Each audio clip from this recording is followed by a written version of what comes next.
Welcome back to our channel. My name is Owen, also known as Basketbolerong Bano. So, to my 235 subscribers, thank you very much. I really do appreciate all of you guys. And sa hindi pa po subscriber, please do hit subscribe and hit the notification bell para po ma-notify kayo kung mayroon po akong bagong video.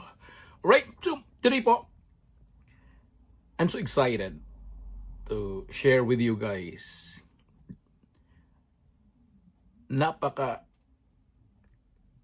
satisfied po ako sa sapatos na ito.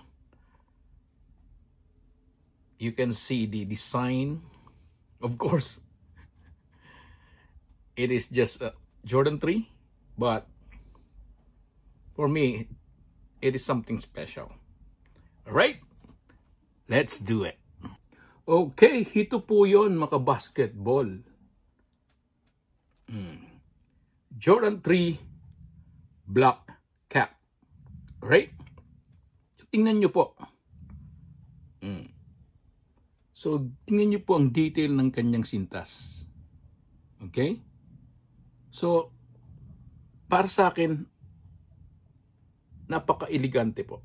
Napakaganda para sa akin. Okay? So, even it is not OG, it is Jumpman in air, of course. Pero para sa akin, napakalinis po niya. And I think you can even wear this in a formal attire. Okay? Napakaganda po. Nakailang beses na akong nagsasabi napakaganda. So, napakalinis po niya. It's not leather, pero it's a quality shoe. And paborito ko po ang Jordan 3. So, kaya para sa akin, this is an excellent shoe for me. Okay? Napakalinis po niya. Okay?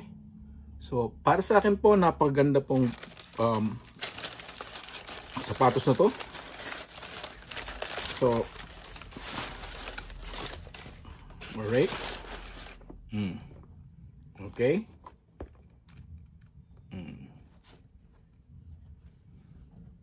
I love this shoe. Sobra pong ganda para sa akin. Napakadesente po niya.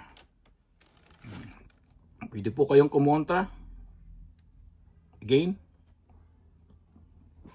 para sa akin po. So, nagustuhan ko po yung sintas niya,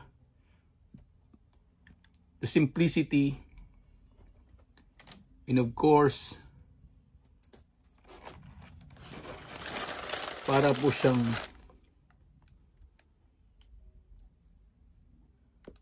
like para siyang dress shoe, right?